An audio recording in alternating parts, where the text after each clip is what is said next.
Welcome to this explainer. Today, we're putting on our lab coats and acting as your personal physicians to examine something that affects literally millions of us every year. We're looking at the hidden clinical health impacts of snowstorms. Now, you might be thinking, hey, as long as I'm safely locked indoors with a hot cup of cocoa, I'm completely fine, right? Well, actually, as you'll see from the medical data we're reviewing today, extreme cold weather can silently and profoundly affect your body, even when you're inside your own home. We're going to diagnose these risks and give you a clear protocol to keep you and your family safe. All right, let's dive right into our consultation. Here's our agenda for today's session. First, the hidden winter threat. Second, diagnosing cold weather risks. Third, your daily winter prescription. And finally, emergency warning signs. Okay, part one, the hidden winter threat.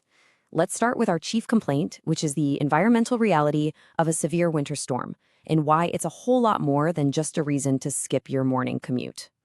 To begin treating a problem, we first have to define it. A snowstorm isn't just a bit of winter weather. Clinically speaking, it's an extreme environmental event characterized by heavy snowfall, aggressive winds, and most importantly for our bodies, prolonged freezing temperatures.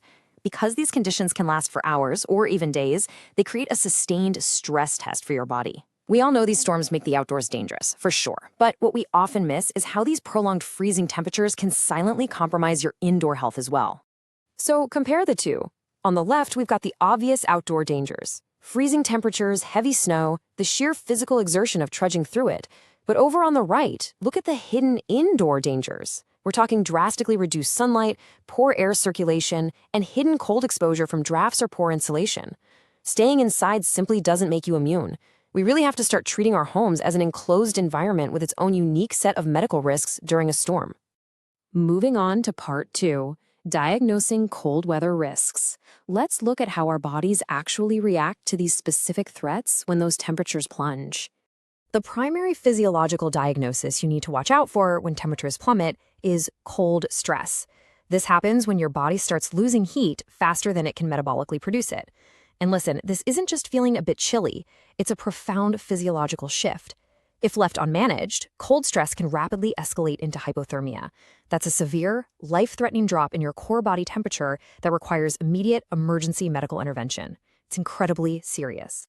Now, here's a severe cardiovascular link that catches so many people off guard. When you step outside into extreme cold, your blood vessels constrict to keep your core warm, right? Well, if you combine that constriction with intense physical exertion, like, say, shoveling heavy, wet snow, you're creating a massive, sudden spike in your blood pressure. Shoveling snow isn't just a basic household chore. From a medical standpoint, it's an intense cardiovascular stress test that can literally trigger heart attacks. Because of that, a crucial point here is that we absolutely must monitor our older family members closely. You see, as the body ages, its ability to regulate temperature and manage those sudden blood pressure spikes decreases significantly. Older adults bear the absolute highest risk for these sudden cardiac events during winter storms. If you have elderly neighbors or family members, advising them to stay indoors and absolutely avoid shoveling snow is a critical medical directive. But let's bring our focus back indoors because the risks definitely do not stop at the front door. Multi-day indoor confinement wreaks havoc on your system in two hidden ways. First, reduced sunlight practically crashes our vitamin D levels, which directly suppresses your immune system and can severely impact your mood. Second, as we seal up our houses to keep the cold out, we create really poor fresh air circulation. Think about this. Within just a few hours of locking your windows tight, that stagnant indoor air turns your living room into a perfect breeding ground for viral infections to spread like wildfire among family members. So, this brings us to a vital question for anyone acting as a caregiver, or really anyone just trying to stay healthy during a multi-day winter storm. How do we protect ourselves, our children, and our seniors when the environment itself is actively working against our biology?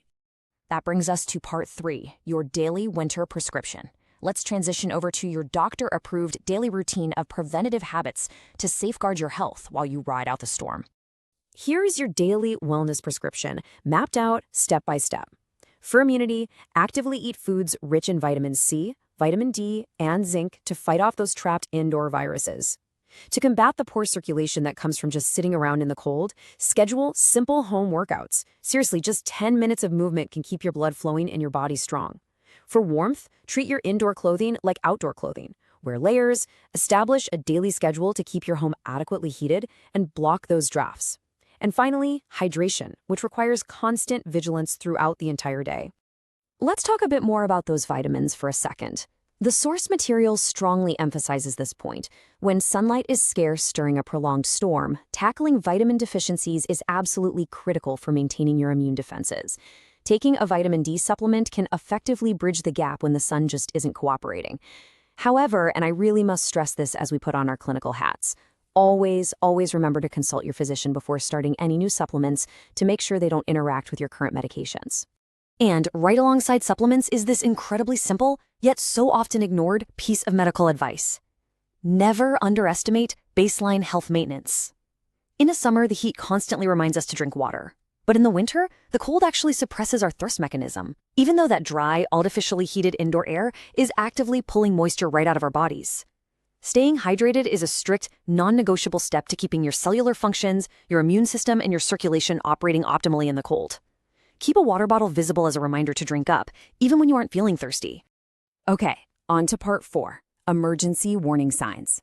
Despite our absolute best preventative efforts, things can escalate. So let's review your emergency protocols so you know exactly when to step away from home remedies and seek immediate medical intervention. Here is your step-by-step clinical checklist for reacting to the dangerous signs of hypothermia or cardiac distress. Step 1. Monitor your household, particularly children and seniors, for extreme, uncontrollable shivering or sudden mental confusion. Actually, confusion is a massive red flag that core temperature has dropped way too low.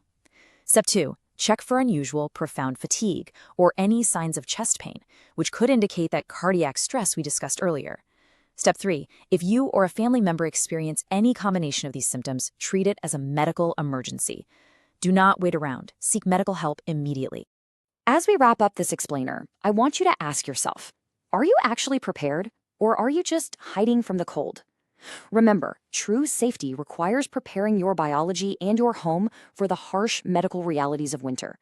Take these prescriptions, share them with your loved ones, and treat your winter wellness with clinical seriousness. Stay warm, stay hydrated, and we'll see you in the next explainer.